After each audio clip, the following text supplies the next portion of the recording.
speaking of those rallies, sa tingin niyo saan papunta yan? Kasi kahit nag-iingay sila sa labas literally ng ICC, tsaka nagrarally dito, may mga pa-motorcade, maingay sila sa social media, may pakialam ba dyan yung, yung ICC? Hihinto ba yung proseso dahil sa ganyang klaseng pressure? Umiiling ka, Attorney Barry. Well, una, hindi talaga. 'Di ba? Parang it's not as if, 'di ba, masisindak yung mga yon ng ganun. Pangalawa, at sinabi ko na to before, mentas ginagawa pa nila yan, nagiging less likely na mag-grant ng something like interim release. Kasi 'di ba, ito klaro 'di ba, merong impluwensya pwede niyang ma-disrupt yung court processes, pwede siyang manggulo, pwede niyang takutin yung mga witnesses, etc. Kasi hanggang ngayon, sinasabi ni Sen. Ronald kanina, yung mga kwento ng mga biktima sana lumabas. Baliktad nga nangyayari. Hinaharas pa hanggang ngayon yung mga biktima Diba? Ang daming mga harassment na hinaharap online sa social media ng mga pamilya ng mga namatay. Isipin mo yun, namatayan ka na nga, naghintay ka ng ilang taon na walang nangyari sa kaso nung kamag-anak mong namatay. Di ba? Yung mahal mo sa buhay. Tapos ngayong finally na-arrest si Duterte, ikaw pa ngayon ang sisisihin, di ba? At ikaw pa ngayon ang haras. Parang hindi ko maintindihan talaga yung ano yung pinanggagalingan ng pag-iisip ng ganong klaseng mga tao. Pero point lang, hindi nakakatulong 'yan. Makakasama pa yung ginagawa lang 'yan. At thirdly, ito, tingin ko at the end of the day, ang magiging katapusan ng mga rally na 'yan, yung pace lang talaga nung trial. Isipin mo ang next hearing sa susunod nating makikita September pa, 6 na buwan, 'di ba? Kaya mo ba mag-sustain ng arali ng 6 na buwan? 'Di ba? Na wala kang ibang nakukuhang bagong balita. Yun 'di ba? Yung pace talaga nung actual criminal trial sa ICC. 6 months from now yung yung trial, baka malamang buwan o taon ang bibilangin. Hindi naman yan parang teleserye, di ba? Na araw-araw, linggo-linggo, meron ka mababantayang development. So, ako, ini-expect ko, ngayon, medyo mainit pa yan, pero give it another month, give it 2 months, ano na yan, babalik na yan sa, kaya naman, tingin ko din, yun ang isang faction nung feed ng mga bagong mga storya o bagong mga sound bites itong kampo ni na dating Pangulong Duterte, di ba? Para subukang buhayin yung issue. Di ba? Meron pa ring kwento kahit na ayun nga nandoon na tayo sa point na paubos na yung kwentong nanggagaling mismo doon sa ICC trial. Mm-hmm. Kung kasi Christian Barry, kung ikaw kasi ay nandun ka na sa huling huling kislot ng iyong naghihingalo na political fortunes, talagang medyo maingay ka na Medyo maingay ka na Dahil kailangan mo talagang mag-ingay ng husto Pero halimbawa, yung pinaka-padron nila, nakakulong.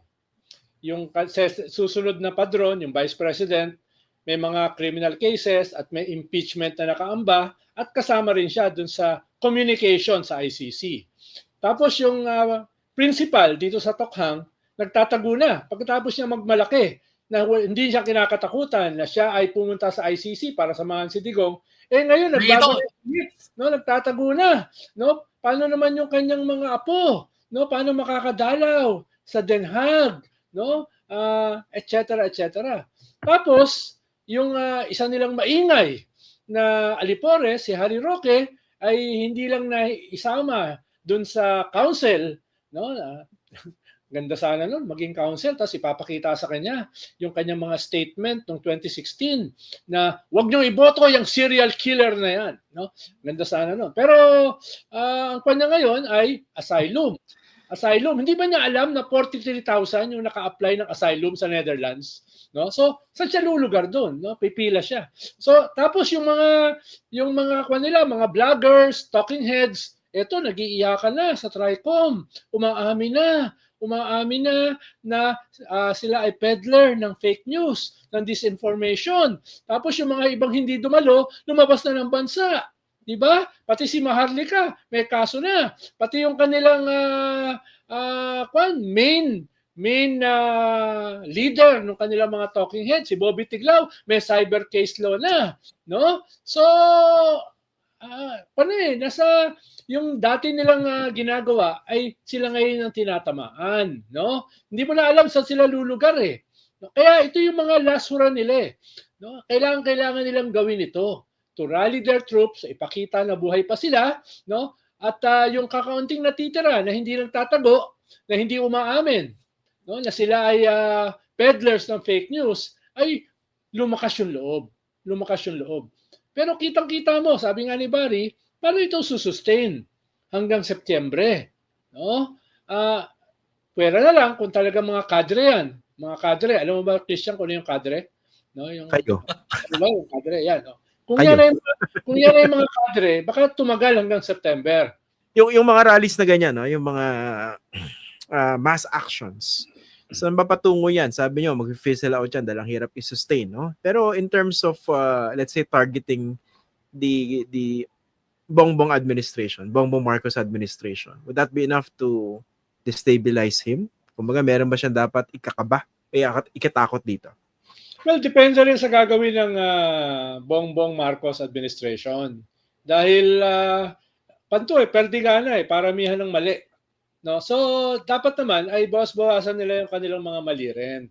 Kailangan magpakita rin sila ng maayos na reform package. Kailangan ayusin nila yung mga epic fail katulad ng budget. No? At kailangan magpakita rin sila ng magandang delivery. Halimbawa, kung mare-reduce nila yung presyo ng bigas to 35 pesos, kahit hindi 20, 35 man lang, ganda nun. Ha? Kung may mapapakulong sila ng mga hoarders, cartels, smugglers, kahit less than 10. No? Ang ganda nun. Ibig sabihin, yung dalawang SONA ni Presidente na sabi niya ay tapos na masasayang araw ng mga kartel, ng mga hoarders, ng mga smugglers. Kung may mapakulong ka na kahit 10 man lang, no? Ang ganda nun. Kung yung nagawa na second reading na 200 peso wage increase sa House at 100 peso wage increase sa Senate, pagsalubugin, gawing 150, ibigay next month. Ang ganda nun. Diba? Kaya dapat meron din silang mga reform package, kahit mga low-hanging fruits, kahit hindi yung mga long-term na mga reform agenda, kahit yung mga pang immediate at saka kahit medium term, kung gagawin nila yan, tingin ko ay sila yung magdo-dominate ng narrative. Hindi lang ito tit for tat eh. Hindi lang ito propaganda eh. Kailangan may substance din na i-deliver sila. No? Lalo na on the defensive na itong mga DDS, no? Maliban dito sa Fox First na nag-offensive pa rin sila para mag-comment. Pero basically, sila ay on the defensive na. Para tuloy-tuloy yan, hindi lang usapin yan ng pagandahan ng propaganda. No? Hindi lang yung pagalingan ng talking heads. Kailangan meron silang substantial na ma-deliver. Kung hindi nila magagawa yan, ay kakapusin sila sa ganitong klaseng labanan. Galing talaga ng sekretary ko, di ba? Ayun. Galing eh.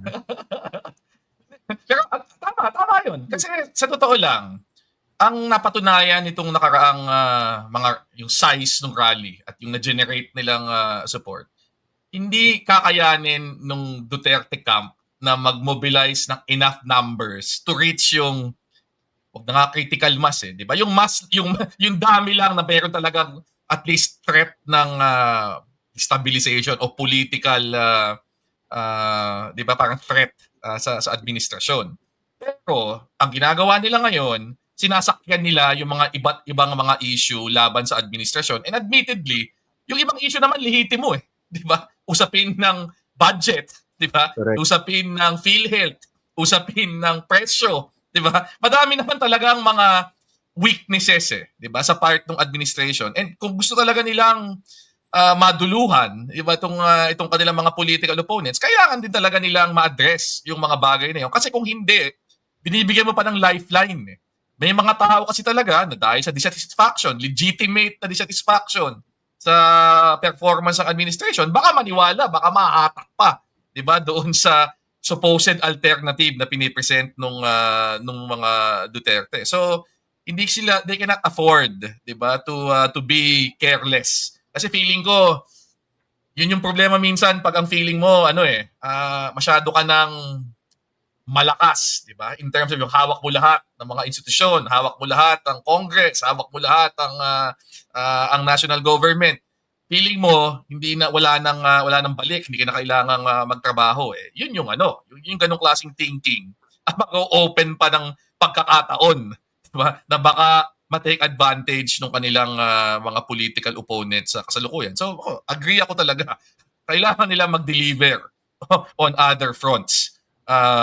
Kasi kasama yun dun sa kasalukuyang banggaan ng dalawang paksyon. Pero at the same time, sige. Christian, ay bago ito mag-fizzle out, eventually mag-fizzle out ito eh. Bago ito mag-fizzle out, ay gagawa pa to ng isang major disruption. No? At yun dapat yung abangan. Yung plano na yan. Halimbawa, may call na for an international, hindi national International Day of Prayer. No?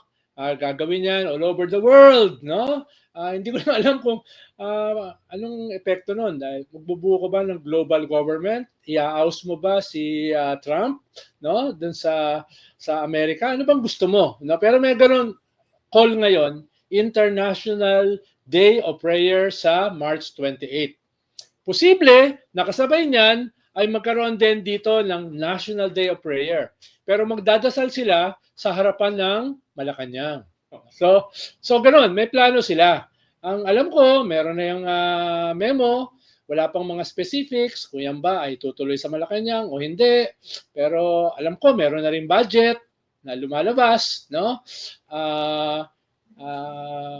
Whether yan ay talagang gagawing major disruption, tingnan natin. Ang hirap kasi gawing EDSA 4 yan kung wala silang ERAP, kung wala silang icon, kung wala silang rallying point, kung masyadong malayo yung kanilang rallying point. Pero malay mo, baka sumubok.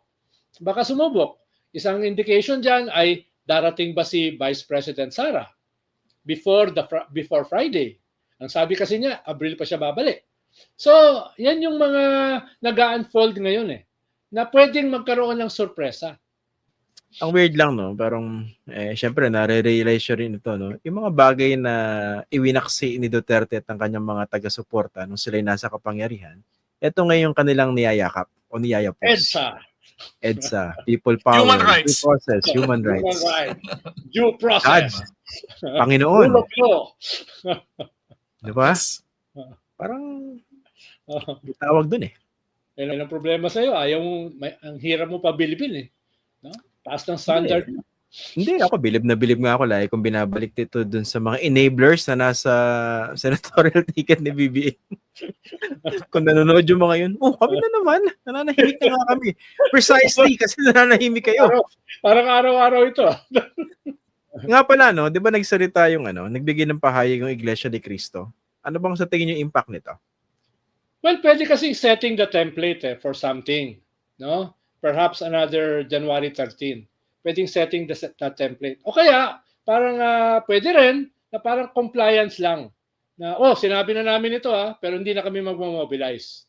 No? Nagkuha na kami, nag-comply kami, bumalat kami, dinepensahan namin yung si Digong, no? Pero, huwag nyo na kaming paggawan ng EDSA 4. No? Nakakapagod yun. Sino ba nagtutulak ng EDSA 4? Siyempre, yung makikinabang. Actually, more than a year na pinaplano yan. Diba? Kahit ka 2023, sinisigaw na nila yan Nag-scale up yan noong January 28 prayer rally sa Davao. Tapos nag-scale up yan noong mga rally ni Kibuloy. Wala namang alinlangan Pabagsakin si BBM. No? Wakasan. Ganun ang mga sigaw sa Liwasang Bonifacio No? Kaya hindi naman nakakagulat kung sakali ngayon ay merong gagawa niya. O at least mag-a-attempt na gawin yan. Dahil nga for almost 2 years, sinisigaw na nila yan Lalo na ngayon na ang kino-confront nila ay yung possibility ng kanilang political mortality. No? Pakwala sila pa-zero-sum game na sila Kaya na sila, kailangan na nila magtayampato. All in na. Or else, lalo na ngayon, na ikinakanto na yung kanilang mga vloggers, kanilang mga trolls, kanilang mga talking heads, kanilang mga kaalyado, di mo na alam kung saan pupulutin, no? Pati itong kaalyado nila mga senador, kahit amoy kangkungan ay sinusubukan pa rin magpahiring na magpahiring. No? Pero nakikita mo kung in disarray na in disarray. Kaya sa ganyang klaseng kalagayan, i-all in mo na, tayang pato ka na. Tingnan mo kung saan mo kayang dalhin ito. Lalo na kung hindi naman perpekto yung iyong kalaban. No? Habang sila ay hindi naman ganun kalakas, tirahin na natin. Kaya hindi ako magugulat sa ganung klaseng possibility. Kaya in one sense ay pwedeng template ito for something bigger, more disruptive. In another sense, teka, magka naman tayo. May huli tayong salbo. Sabihin natin na pinaglalaban natin si Digong, babanatin natin ng gobyerno, pero pagkatapos niyan, okay na. No? Nakakuha na tayo. May minimum compliance na tayo. So, Ikaw, Attorney Baron, tingin mo. Basahin ko lang yung pahayag, no, para para hindi naman Okay, ang binanggit dito ng tagapagsalita ng INC na si Mr. Edwin Zabala, we're not saying the former president should not be tried for the accusations against him. Our stand is that the INC believes in the integrity and capability of our judiciary to decide these matters. Yun yung sinabi niya. What do you think? Attorney Baron. Ako, sa tonong yan, mukhang mas compliance Sabi nga ni Sir Ronald. Kasi ako feeling ko, hindi rin naman madali. Hindi din naman ganun-ganun lang yung magpatawag ka ng malaking mobilization. Diba? Lalo na sa panahong ito. Diba? So, to a certain extent, diba, kung may ganyan meron pa nang sinabi, diba? Kahit na, napaka-ingat pa nga ng statement na yan Diba? Parang, ang dami mga kwalifikasyon Diba? Hindi namin sinasabing walang kasalanan, hindi namin sinasabing hindi dapat kasuhan, pero dapat dito. Diba? Parang ganun yung, Pero, kasama doon sa statement, diba, Christian, na hindi sila pinakinggan. Yung kanilang peace rally noong January 13. Hindi daw pinakinggan ng gobyerno. May kasama pa gano'n. At ito si Zabala, siya rin yung nag-announce ng January 13 rally. It's the same person. So kung tingin ko, unless magkaroon ng dramatic na pagbabago sa sitwasyon, ibig sabihin talagang biglang-biglang, dami mga taong mag-rally, biglang talagang dadagsa mga tao sa EDSA, etc. I don't think na meron pang follow-up yung kasi tama si Sec Ronald Lumiliit ang paliit yung espasyo para sa kanila Ang tagal na nilang ina-attempt na magpatawag ng malaking mobilization. 'Di ba yung team kadiliman, team kasamaan sa EDSA yun, 'di ba? Last year, 5 milyon. 'Di ba? 5 milyon talaga. Okay. So, 'di ba, yun yung doon. So, dahil hindi masyadong nagkaroon ng momentum yun, nag-fail. Ang laki ng binuhos sila sa social media ngayon. Kaya, 'di ba, ang daming pag tinignan mo social media, grabe yung volume nila. Pero even that tinitira na ngayon with yung congressional investigations. Mukhang yung mga leading influencers na dati ang tatapang ginigipit na, 'di ba? Na-expose na kapag nandiyan na ang init, tiklupi naman pala, 'di ba? Yun yung punto. So, yung space paliit ng paliit Pero mentras lumiliit yung espasyo, siyempre, yung desperation mo na mag-lash out, 'di ba? Gawin kung ano pa pwedeng gawin para baka sakaling makasapa ka pa 'di ba? May tumama yun yung nakakatakot. Pero pag mga ganyan na, yung mga mismo mga dati mo mga kakampi, naghe-hedge na, 'di ba? At mukhang naghahanap na ng way out, 'di ba? Indication na rin 'yon na medyo pabagsak na, downturn na ng inyong political fortunes. At speaking ko naman, malinaw na yung handwriting sa pader, matagal na Saka nakakita na dati mga congressman na yan, lahat takot, di ba? Wala nakakapagsalita. Ngayon, kung sino-sino na lang bumabanat kay Rodrigo Duterte, Sara Duterte. Parang your turn, my turn, o ikaw naman. Kung sino-sino na lang, di ba? 4 years ago, nobody would have dared, di ba? Na magpahayag man lang ng kahit na anong indikasyon na hindi sila sang-ayon sa nangyayari. Ngayon, kanya-kanyang banat na. So, di ba yan na yun Yan na yung indication na pabagsak na ang kanilang political fortunes. Of course, di ba? Habang hindi pa sila talaga out, hindi pa natin pwedeng i-count out, di ba? At mentras nagigipit, lalong nagiging mas desperate to a certain extent, mas nagiging delikado. Diba? Tsaka isang revealing dyan, mismo yung dating alter ego ng presidente, yung head ng communications ng Malacanang, si Trixie Angeles, inamin na tinetrain sila ng China, yung kanilang mga vloggers, including her, no? Tinetrain mismo sa China mismo. No, yun yung mahalaga, inamin yun. Kaya hindi lang ito simpleng usapin ng ng crimes against humanity. Oh, usapin ito ng treason. Imagine mo, yung nag-occupy ng ating territory, tinetrain itong mga vloggers na ito, including yung dating alter ego ng presidente, no? Kung paano maging magagaling na vloggers. Wala namang social media sa China. No? Meron naman. Grabe naman. Pero state-owned. State-owned. Si Senator, kung makapagsalita, parang eksperto sa SOCMED, ha? Nagte-train sila ng mga vloggers, no? Wala naman sila mga vloggers. Diba? Oy, magaling ang China doon sa influence operations. Magaling ang China doon. Iba yun. Iba yung kung gusto mag-upscale, talagang matututo ka sa kanila. Diba? Pero grabe naman yun. Treason agad. Nag-train lang sa China. Ano ba yun? Grabe naman kayo. So, anong tawag doon? Junket. Parang educational trip. Ang tawag doon. Educational trip. Para matuto, para gumawa ng mga reels, mga vertical videos. Knowledge exchange. Ganyan. Yan. Mga ganon. Okay. I stand corrected. Ito ba mga Duterte, yung base nila, kung ilan yung pagbabasihan, kaya ba nila talaga mag-mobilize? Talagang umabot sa isang critical mass para talagang kabahan o dagain itong si BBM? Sila lang talaga ay solid. Sa NCR, hindi. Unless yung isang simbahan ay mag-mobilize para sa kanila. Hindi, kung wala yun. Kasi yung mag-mobilize para sa Luneta, iba yung mag-mobilize para lusubin yung Malacanang. Iba yung mag-mobilize para sa isang prayer rally na ini-invoke na sinusuportahan nila yung posisyon ng presidente laban sa impeachment. Iba yung ngayon ay lulusob sa presidente sa sentro ng kapangyarihan.